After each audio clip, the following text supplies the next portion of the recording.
Bonjour à toutes et à tous, aujourd'hui je vais vous présenter un exo qui mélange algèbre et topologie, qui est un très grand classique de prépa et qui est utile dans énormément de domaines, qui est un exo qui classifie essentiellement les sous-groupes de R. Alors ici R, il faut le voir comme un groupe pour l'addition, donc ça va être R+.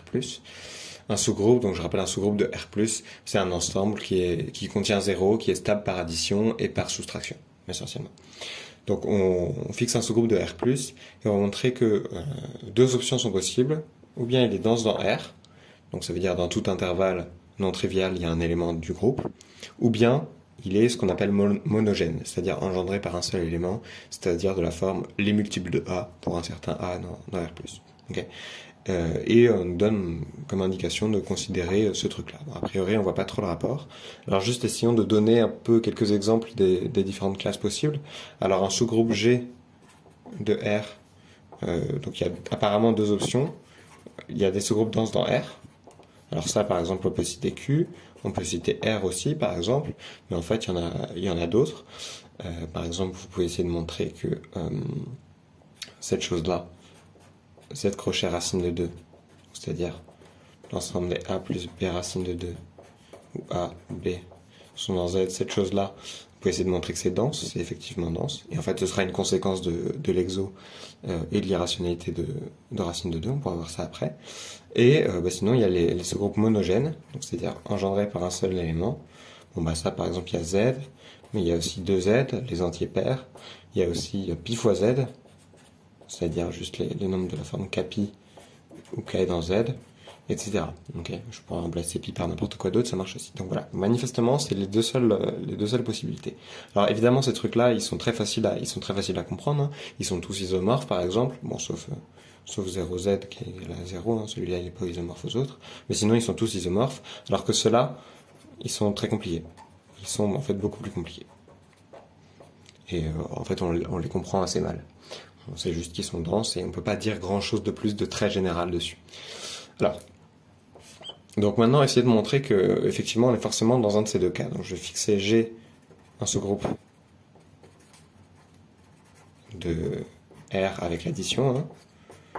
Et bon, bah, comme nous le propose l'indication, on va considérer la borne inférieure de G inter R plus étoile. Alors, juste avant de considérer cette borne inférieure, il faudra s'assurer que ce truc-là, c'est bien non vide. Pourquoi c'est non vide? Bah en fait, c'est pas forcément non vide, mais si c'est vide, c'est que G est le groupe trivial. Donc on va supposer que G est différent du groupe trivial réduit à 0. Alors, bon bah il existe un élément de G non nul. Et alors, on a X dans R plus étoile, ou bien son opposé dans R plus étoile. Okay. Et les deux sont dans G, donc finalement, on a bien que G inter R plus étoile est non vide. Okay. Voilà. Donc ça nous assure, bon évidemment ce truc là c'est minoré par 0, hein. C'est minoré par 0 et c'est non vide, donc l'inf existe. Okay. Donc bêta, qui est par définition l'inf de G inter R plus étoile, existe, ou est bien défini si vous voulez. Voilà. Alors maintenant, il va falloir utiliser cette chose-là pour montrer, utiliser cette inf-là pour montrer que G est soit de la forme AZ, soit de la forme, enfin, soit dense. Alors, essayons de regarder un petit peu ce qui se passe.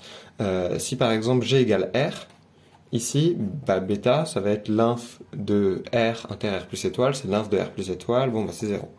Ok? Dans le cas de Q, ici, l'inf, bah, ça va être l'inf de R plus étoile inter Q, donc c'est l'inf des rationnels strictement positifs. Bon, vous voyez que c'est 0, hein. On peut trouver des rationnels strictement positifs aussi petits qu'on veut. Et en fait, pour celui-là, vous trouvez aussi bêta égale 0, essentiellement parce que c'est dense, tout simplement. Ok, ici, bêta, ça vaut 1, ok. L'inf de Z inter R plus étoile, c'est l'inf de N étoile, si vous voulez. Donc c'est 1. Ici, l'inf, ça va être cette fois-ci 2. Ici, ça va être pi. Ok, donc manifestement, sur cette catégorie-là, on va avoir des infs qui sont 0. Et ici, on a des infs qui sont strictement positifs. Donc ça motive la disjonction de cas suivante, bêta strictement positif ou bêta égale 0. On va traiter ces deux cas séparément. Alors je vais commencer par le cas où bêta est strictement positif et on va montrer que G, ça va être essentiellement, ça va être bêta Z, en fait. Vous voyez, c'est pas du tout délirant, parce que là, vous voyez que dans le cas où on obtenait Z, on avait 1, ici, 2Z, on obtenait 2, et pi Z, on obtenait pi. Donc, bon, c'est manifestement pas délirant du tout d'essayer de montrer que G, c'est bien bêta Z. Alors, comment on va faire? Bon, déjà, donc, première chose, il faut montrer que bêta Z est inclus dans G. Bon, bah ça, il suffit de montrer que bêta est dans G. Comment on va faire pour montrer que bêta est dans G? Eh ben, on va tracer l'axe réel. Ok, ici c'est 0. Ici c'est bêta qu'on suppose strictement positif. Ok, et on suppose que bêta n'appartient pas à G. Ok, bon, mais le truc c'est que bêta, c'est l'inf de G inter R plus étoile. Donc ça veut dire qu'il y a des éléments de G aussi proches qu'on veut de bêta. Ok, donc il existe bêta n appartenant à G tel que bêta n tend vers bêta, c'est une suite, hein. Si vous voulez, on peut l'écrire comme ça, G puissance n, tel que bêta n tend vers bêta, et bêta n appartenant à G, bêta n strictement plus grand que bêta. Et ici, pour ça, j'utilise le fait que bêta n'est pas dans G. Ok? Donc ça, j'utilise essentiellement la définition de l'inf, hein, tout simplement. C'est l'inf, donc j'ai une suite d'éléments de G qui tend vers cet élément-là, et qui sont strictement plus grands parce que bêta n'est pas dans G. Ok? Bon, bah maintenant, si je regarde bon, bêta n plus 1 moins bêta n, ok, ça tend vers 0, ok, et c'est des éléments de G, hein, parce que G est un sous-groupe, bêta n plus 1 est dedans, bêta n est dedans, donc c'est une suite d'éléments de G qui tend vers 0, donc à partir d'un certain rang, on a que bêta n plus 1 moins bêta n, pardon, est strictement plus petit que bêta, et même strictement plus grand que moins bêta. Et là, j'utilise le fait que bêta est strictement positif. Essentiellement, ce que je suis en train de dire, c'est qu'à partir d'un moment, bêta n moins bêta tombe quelque part dans cet intervalle-là. Pardon, bêta n plus 1 moins bêta n tombe dans cet intervalle-là.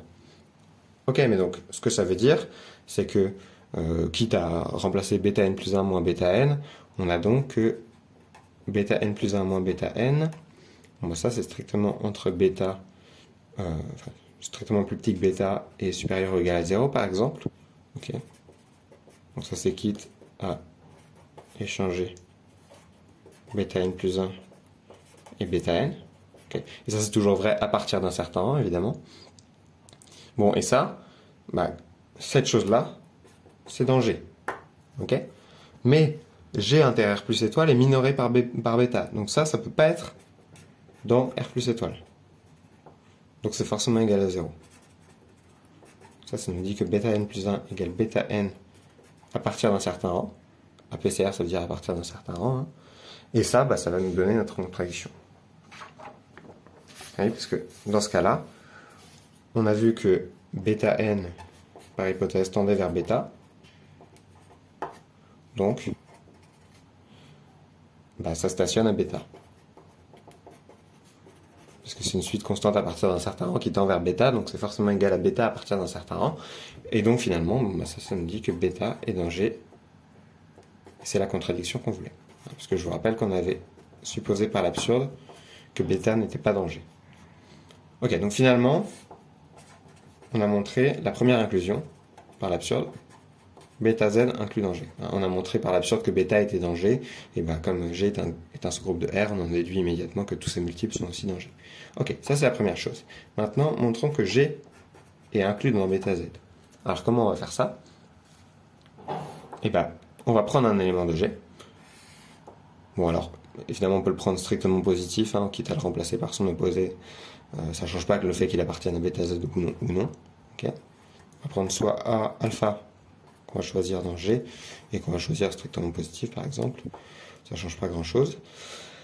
Et on va regarder n le plus grand entier,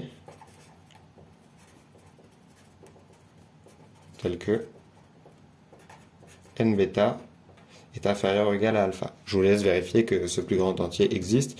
Ça revient essentiellement à montrer qu'une certaine partie de n est majorée et donc admet un maximum. Okay. Bon, bah alors dans ce cas-là, forcément, on a que n plus 1 vérifie forcément l'inégalité inverse. Okay. Et donc finalement, alpha moins n bêta, ça appartient à G.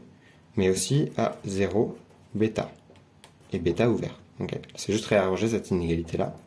Donc, comme bêta, c'est l'inf de G inter R plus étoile, bah ce truc-là, ça peut pas être strictement compris entre 0 et bêta. Okay, parce que sinon, bah, ça nous ferait un élément de G dans R plus étoile qui est strictement plus petit que bêta, et ça contredit ça. Donc, finalement, on a que A moins N bêta, c'est égal à 0. Okay, parce que ça peut pas être strictement plus grand que 0 et strictement inférieur à bêta. Okay, donc, alpha, c'est de la forme N bêta, avec N appartenant à Z. Ok, et donc finalement, on a bien montré l'inclusion réciproque. Bêta Z. Donc ça nous montre que dans ce premier cas, on a G égale bêta Z comme SPF. Alors maintenant, on va revenir au deuxième cas, qui était le cas où bêta égale 0. Donc ça, c'est juste dire que l'inf de G inter R plus étoile égale 0. Qu'est-ce que ça veut dire que l'inf de G inter R plus étoile égale 0? Bon, bah, si on fait un dessin, ça veut dire que j'ai des éléments de G strictement positifs qui sont aussi proches que je veux de 0 à droite. Okay, et avec ça, on devrait pouvoir montrer que G est dense dans R. Alors comment on va faire? Bah, l'idée, ça va être, si je me fixe un intervalle de, par exemple, bon, de R+, par exemple, hein, de toute façon, G est symétrique par rapport à l'origine, donc il suffit de le faire pour les intervalles de R+, okay, je veux trouver un élément dedans. Okay, un élément de G dedans. Bon, bah, qu'est-ce que je fais? Je prends un élément de G tout petit, okay, et je l'ajoute à lui-même suffisamment de fois pour finir par tomber dans l'intervalle. Bon, alors formalisons ça. Ok. Montrons que G est dense dans R. Ok. Bon, G est symétrique par rapport à l'origine, donc il suffit de montrer que G est dense dans R plus étoile. Ok.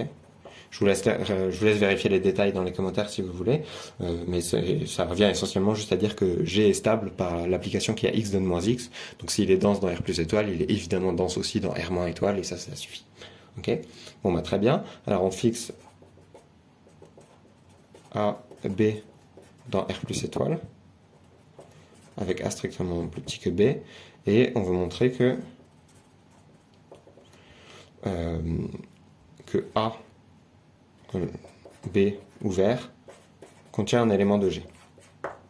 Ok, ça c'est essentiellement juste la définition de la densité qu'on est en train d'écrire.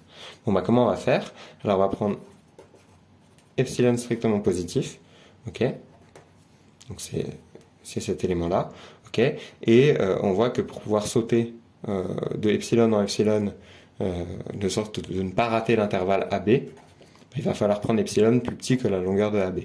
Ok, donc faisons ça avec cet epsilon plus petit que B moins A. Okay. C'est possible parce que B est strictement plus grand que A, hein, bien sûr. Et, bon, bah, comme inf de G inter R plus étoile est strictement inférieur à epsilon, en fait c'est même 0, hein, donc il existe quelque chose qu'on va appeler delta dans G avec 0 strictement inférieur à delta, strictement inférieur à epsilon. Okay. Donc j'ai fixé mon epsilon et je trouve un delta entre 0 et epsilon qui est dans G. C'est tout ce que je suis en train de faire. Bon, bah à nouveau, on prend n, le plus grand entier,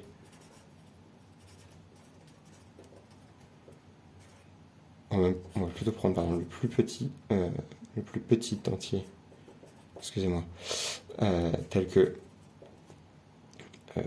n delta est supérieur, on va prendre strictement supérieur à A, ok.